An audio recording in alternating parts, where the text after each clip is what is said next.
This podcast is brought to you by the creators of Emmy Award winning Rising Phoenix. Supported by global partners Adidas and Procter Gamble, the proud makers of Oral-B, Pampers, and Gillette.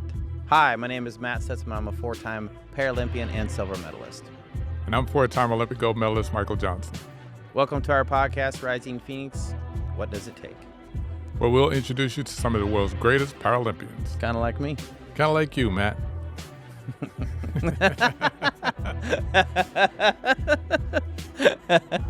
You'll hear about their life stories, what it takes to get this far, and their hopes for Paris 2024 and beyond. So, Michael, before we begin, I know that you love gold. So I have actually went out and got you a surprise that you do not know about. So I figured that in all due of us doing this together, I got you a gold pocket watch from here to add to your gold collection. This is very gold. It's really, really gold. I mean, it's like kind of glowing. I probably wouldn't bite that one because I stored it in my shoe while so you wouldn't know it was there. But thank you. I appreciate you. You're welcome. You're welcome. So one of the amazing things about my job is that I get to travel around the world. And one of those places that I got to go was Argentina. Argentina's been on my bucket list for a while. I really want to get to go there one of these days. What was it? What was it like, and what were you doing there? First of all, it's beautiful. The weather's perfect. You're gonna love the weather. It's kind of like Miami, Florida, that kind of stuff. But what I was doing there is I was going into hospitals and I was talking to people with physical disabilities and introducing them to sport. So that way, after they've done rehab with disabilities, they would have something to look forward to motivate their lives and give them a purpose. Yeah, cool. One of the athletes who's actually from there, who is working to change perception, is an incredible wheelchair tennis player, a force to be reckoned with, actually. His name is Gustavo Fernández. Yeah, and Gustavo was recently French Open wheelchair tennis Grand Slam runner-up. So welcome to Rising Phoenix. What does it take? Welcome, Gustavo. Hello, guys. It's an absolute honor to talk to you. Hello. So where are you at this moment? Because watching the screen, it looks amazing. Well, now we are playing a tournament in beautiful Nice in the Moretoglu's Academy. So it's a beautiful place to be, actually. Yeah, so you've had a lot of support from your family. Just talk a little bit as well about sort of your upbringing and just tell us about where you're from in Argentina and what it was like growing up and how you got involved in tennis to begin with. I'm the youngest brother of two, and my parents were always there for me. And my mother used to play tennis, but in an amateur size, like socially.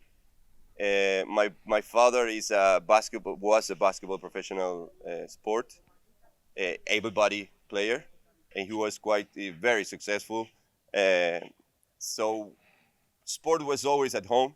I had videos from when I was little that I say that what you want to be when you grow up, and I say at that time football, professional football player. Of course, was not going to be able, but then it turned to basketball, and then I found out tennis, and it was always about being professional in a sport. Because I'm from a small town from Rio Tercero in Argentina, in the middle of the country where nobody is. I didn't see much wheelchair guys doing sports. Actually, it was just me, and that's the way it all started. How easy was it for you to access tennis in a wheelchair in Argentina? I said to my Mom, I want to start tennis. She said, okay. Well, I talked to my teacher and we will see. And the guy told me, okay, we will try. I don't know anything about wheelchair tennis, but I don't think it'll be much different. But we'll get you on the court and we'll see what we can do. And I was 6 years old, and that was great because normally some people is scared that someone came with a wheelchair and it's an unknown territory, and they don't want to get involved in that kind of things. Mm-hmm. But all the years we have, and I think that's a bit of luck, that it's like, go and see what you can do. Let's see how you develop and see what you are able to do it and not able to do it. First of all, I started with the able-bodied guys, and at the beginning, I was with a with a wheelchair that is like the hospital wheelchair, like the normal wheelchair that weighs 50 kilos and is not even close to being able to move. But it was me getting on court and hitting balls, and then we see. My parents started to get me better equipments, but then I saw that there was a tennis ITF Tour International, that it was professional. It was told my parents, guys, this is what I want for my life when I was 11 years old, and they say, okay, we will see where it takes you. We support you and we want you to follow your dreams, and we went for it. So when they say they got you better equipment, did they put a motor on your wheelchair so you could go back and forth faster? If someone invents that, it's gonna be so nice. It's gonna be great for us. Because I watched you play before, and the amount of strength and effort and just how athletic you have to be to go from one end of the court to the other and hit the ball back and then reposition yourself. And I was like, man, what if we just hooked a motor to it with remote control, and I could sit in the stands and I could just be like zip zip zip zip, and then you just got to hit it. That would be awesome. Yeah. And I think for my body, it would be so good. After last week, I'm doing a lot of exercise trying to recover, but yeah. You've been traveling around quite a bit. Most Paralympians are focused on Paris 2024 right now, but for wheelchair tennis, it's a little bit different. You guys have quite a schedule before the games, right? Yes. I mean, actually, this is my fifth week, consecutive week playing, so the body it's feeling it. But yeah, our tour, it's you play 25 tournaments a year. Grand Slam for us is very special. We have a lot of mandatory events we need to play if we wanted to be ahead in the rankings, and it's really busy schedule, so we have to keep up. So it sounds like you're pretty busy. I can tell you firsthand, no pun intended there, that in archery there's no really off season, right? So we can pretty much be shooting a major tournament every single month of the year, even into December and January, things like that. Of course, yeah. It's like it's never stopped. This is my 15th year as a professional tennis player, and this year actually was the first time I had to take 3 months off due to an injury at the beginning of the year. But besides that, it's been 50 years on and on and on and on. Last year, I had a surgery that went wrong, and I lost like 2.5 liters of blood, and it was very scary. I lost 10 kilos of my weight, and I went playing without doing the proper recovery. That was not good for my body, of course. And I had to be 2 months without playing tennis. I properly recovered, and on February, March, I got back on tour, and a lot better. So when you have an injury like that, it not just affects performance in sport, but also just like your normal daily life. Like, of course, everything is affected by that. Now, if you would have known, Michael, he does a very good recovery. He throws you in an ice bath. That's what he does with me. He throws me in an ice bath. Yeah, I mean, it's interesting that, you guys, what you're talking about there. I mean, thinking about like able-bodied athletes, when you're injured, it does typically just only affect, for the most part, just affects your sport. But Gustavo, how did it affect you, with your everyday life, when you had to recover from those injuries? Of course, we find a way to be very independent, all of us, even though it doesn't matter the disability we have, big or small, we find a way to be independent. Before, when I was younger, I used to do everything by myself, and now I'm okay by asking for help, because the body starts to sore, and I have to use my arms for everything. It's like you with your legs, and now after 15 years of playing tennis, everything is a little bit injured. Elite sport is not health. It's actually it's quite the opposite, because you go to the limit and beyond and try to push yourself.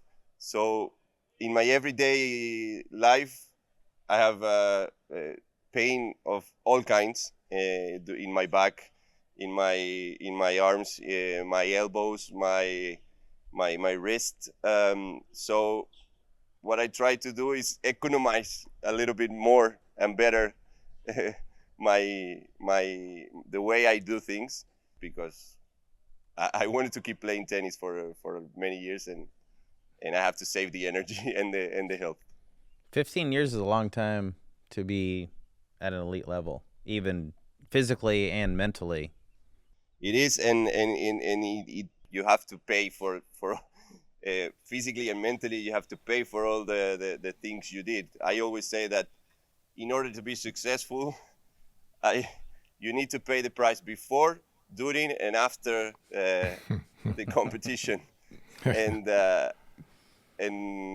I'm paying the price that for all the success succeed I have before, and now I want to start to paying for success for the years to come. So I'm in that process right now.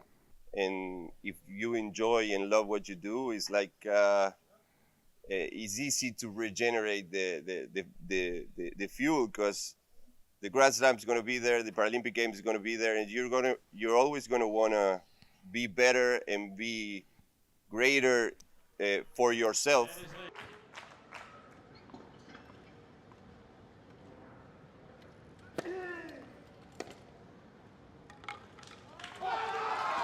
Set that match. Fernandez 2 sets to 1. 3-6. 6-2. 6 love.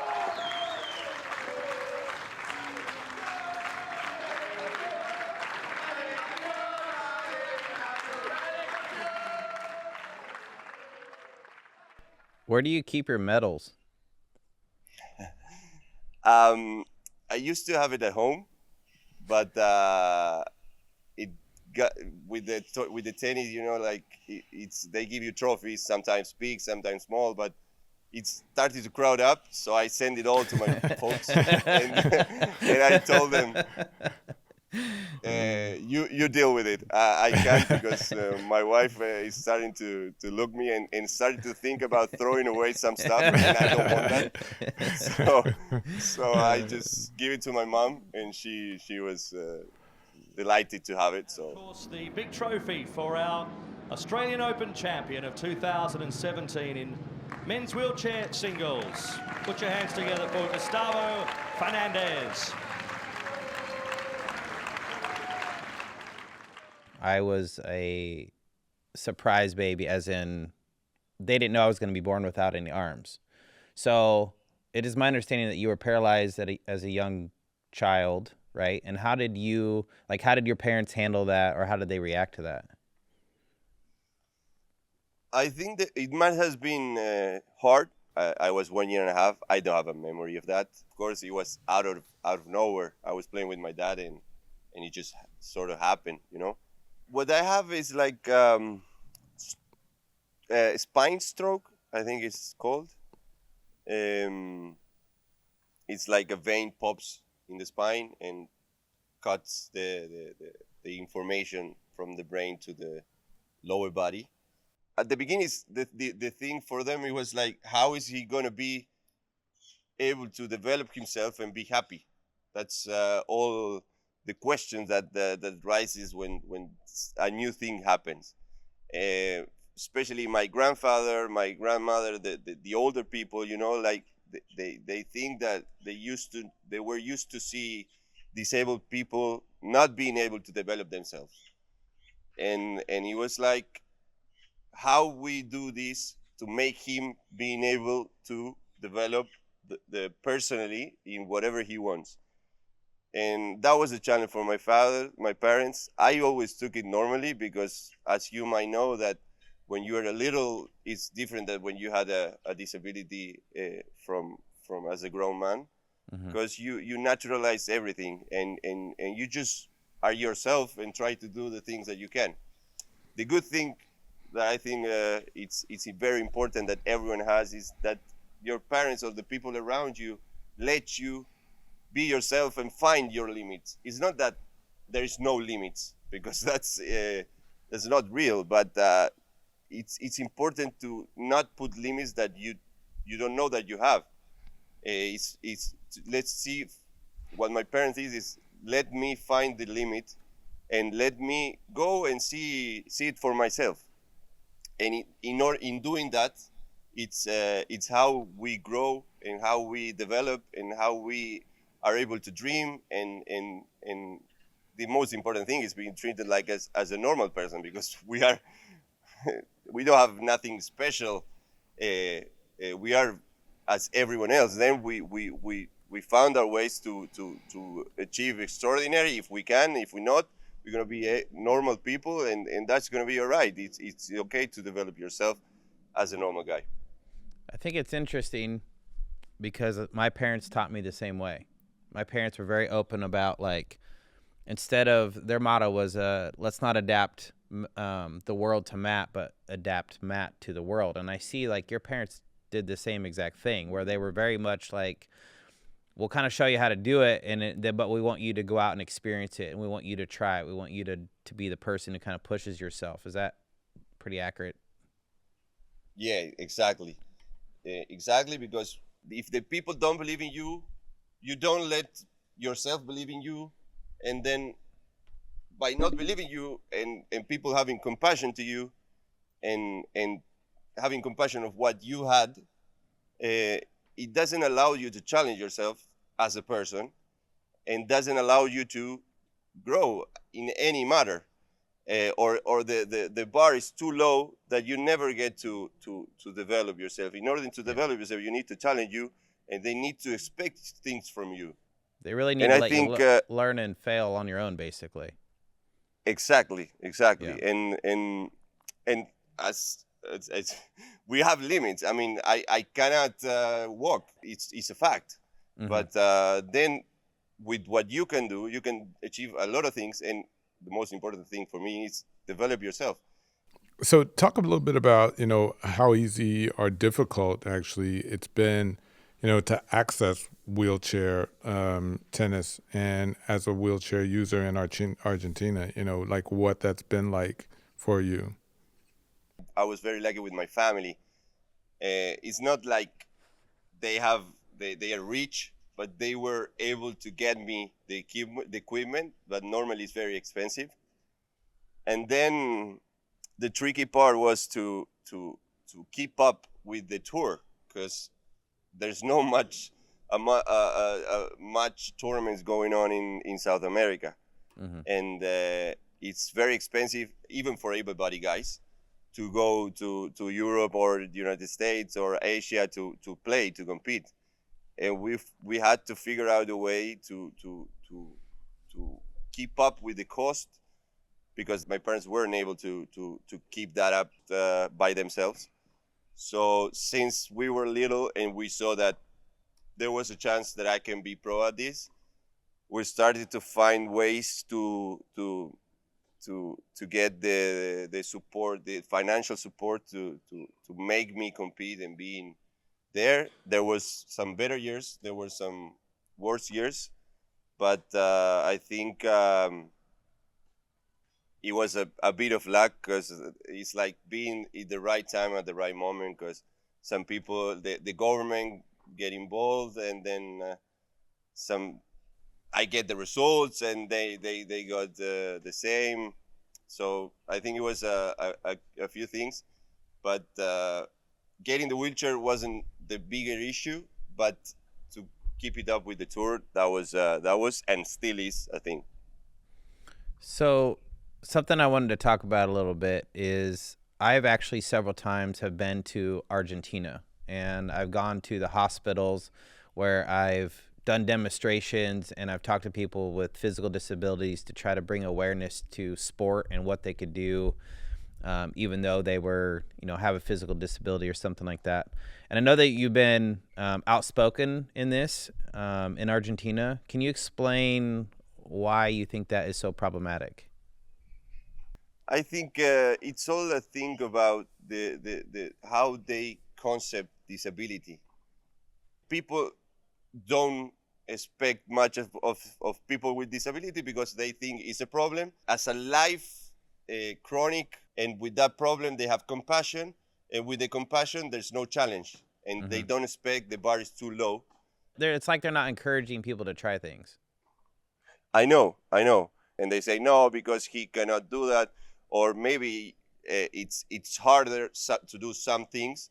You get a little bit more spotlight from people because it's not the usual and normal thing. But that if you're able to use that thing, it helps you, like it sharpen you and make you harder and make you grow a lot better and a lot with that challenge. It helps you grow more. And I think we need to change that concept, and that's why I like to speak about in Argentina. It's to change the way we see disability and change the way we see those things.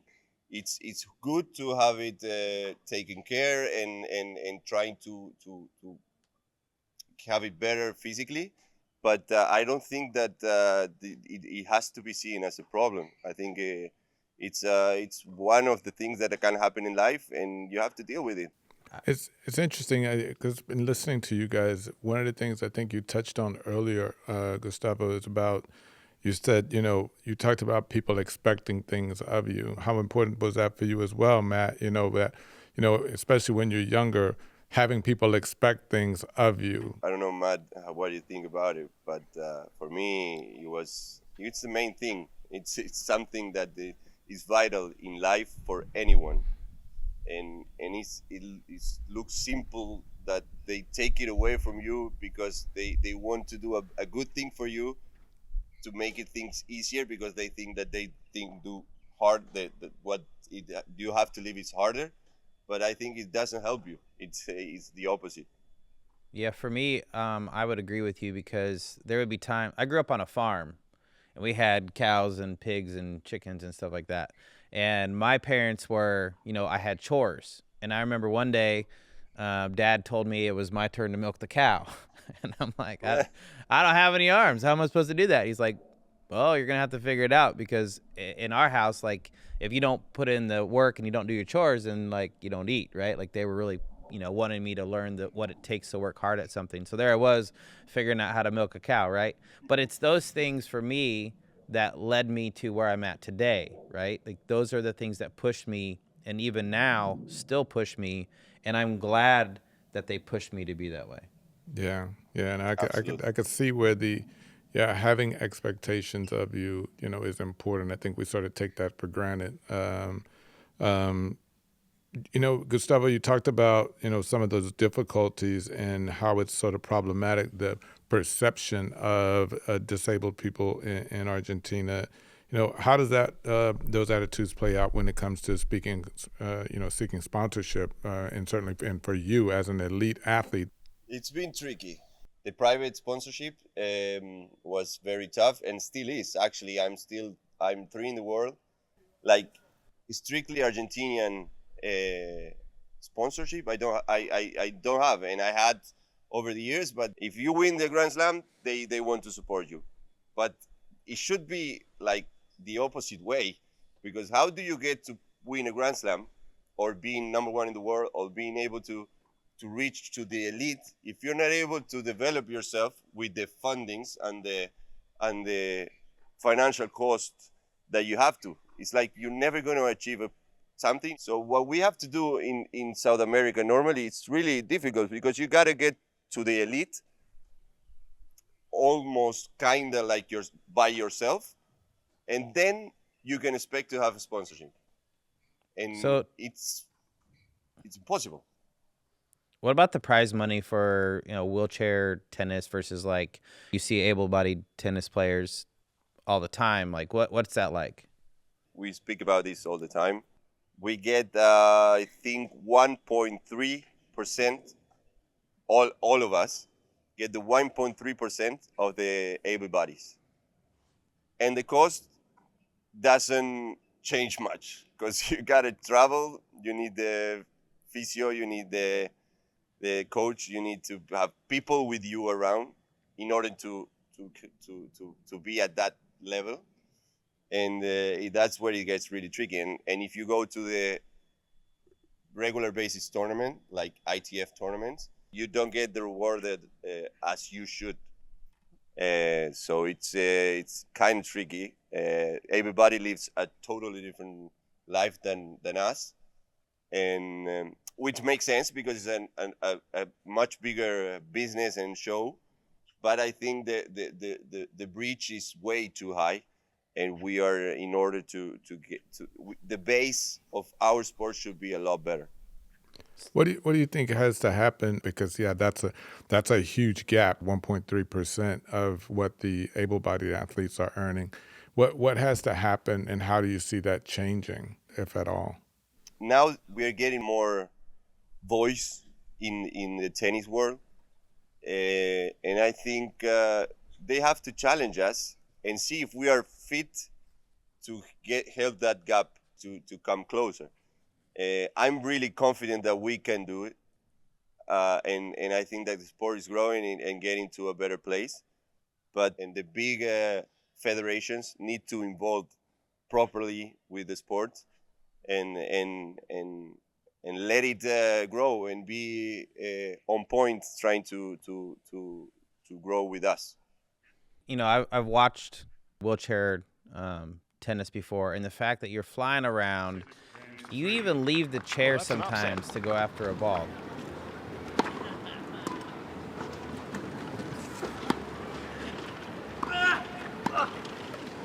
Oh, he's gone. He volleyed that and he was still on one hand. Oh, he's got it again. Unbelievable. One of the most unbelievable points I've ever seen. That kind of dramatic play should, earn you as top earner, basically. I mean, you leave it all out there every single time. I mean, we have to. That's the fun part, because it's very competitive. What I like about our sport is that there is no different categories. I mean, there is the men's, there is the women's, and there is the quads, but all of the other disabilities goes into the same place. I'm a paraplegic, full paraplegic. I can't move my legs. I don't have able body core balance, but I have to find a way to compete with the walking guys and amputees and things. Because then when you get into the court, it's about competing and trying to be the best you can and finding the way to win that mental battle. So I think tennis in that way is very, very interesting, because you can see people with so many different disabilities competing and playing at the same level, and that's something great.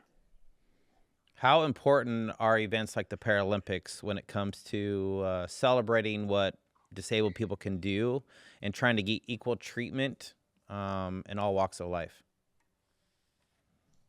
I think it's an amazing experience that we all should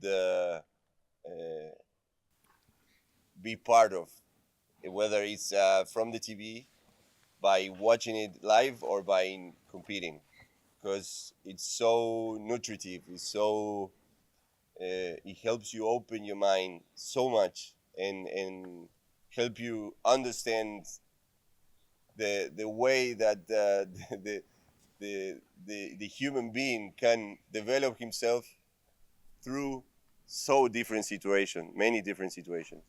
So I think the Paralympics is the main way to see that and naturalize the things that happen in life, and how you can still be the best version of yourself and have a great life and develop.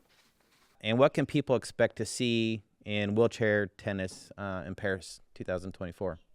But what they will see in Paris, I think all of us with coming from different places and having absolute different realities, we found our ways to get to that point, to that elite point, and with each of our own characteristics. You know, like I'm from Argentina, and people, when they see me play, it's like I transmit that. They know that I'm from Argentina, and each of us has our own particularity, and each of us make it our own way, and that's very fun, and it gets very competitive. So I think everyone should be watching wheelchair tennis in Paris.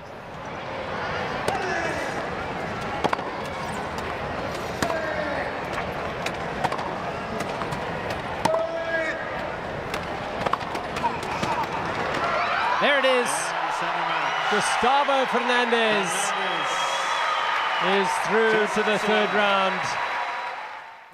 Yeah, Gustavo, you've won Grand Slams, you've won Wimbledon, Australian Open, French Open. There's one that has eluded you, so you haven't won the Paralympic Games yet. What can we plan to see about you trying to remedy that this summer? I would love to have a medal, especially the gold one. I think this is the more sweeter one. But I will try. I'm working really, really hard to get to earn that, and for me, it will be the best to achieve it in Paris, and it will be very special because it's going to be my family there. It's my 4th Paralympic. I'm mature. I've lived a whole kind of situation, so for me, hopefully, I get it will be a great dream to achieve. So ironically, this is my 4th Paralympics. So was your first one 2012? London, exactly. Same here. So it's going to be Which pretty you like awesome. the most? Which you like the most of the 3 you played? London for me is a highlight because obviously I podiumed there. So I like London quite a bit. However, I was going to ask you, what was your favorite part about any of the games you went to? I really liked the food venue. Yeah, because you could put, especially London, you could put 660 school buses in one of those. And you could eat all the time. And I like to sample food, but I'm interested to hear what Gustavo said, because as soon as you said I like the food, he goes, "You do?" Well, I mean, it's not like the food. I mean, we're not allowed to complain about the food, but after a few days, you start to get tired because it's always the same. And if you spend like 20 days on the village, it's like at day 14, you just don't know how to mix food anymore to make it tastable. So it wasn't the food. What was your favorite? What is your favorite thing when you're at the Paralympics? I enjoy very much the community that builds from your Argentina, in my case, Argentinian team. The tennis life is quite lonely because you play by yourself and you travel with your team, and it's always so nice to share with other guys. I think that's one of the best things of the Paralympics, and for me it always will be. And it's good. I like talking to you guys and talking to other people that play sports. It's always, for me, it's been a great thing. I always like to do that. I do want to ask Michael that same question because, he's been to the Olympics multiple times. So what was your favorite part? I think, it's that being able to compete on that grand scale, knowing that this is the Olympics or Paralympics, like we talked about earlier. These are some of the biggest events in the world of all sport. And so, in the historical sense as well, we know when we get to whether it's Paralympic Games or Olympic Games, we're the best. We're competing against the best, and just getting there in itself is a major accomplishment. And you're there with other athletes. You're part of this, what is in the grand scheme of things a very small, sort of group of the best people, and you're part of it. Yeah. Well, Gustavo, thanks so much. We wish you all the best at the Paralympic Games this summer here in Paris, and appreciate you taking the time. Good luck. and hope that one that's been eluding you actually you get it. Yeah, me too. Thank you guys. It was an absolute honor. Hopefully I get to meet you in person, but it was really fun to talk to you guys.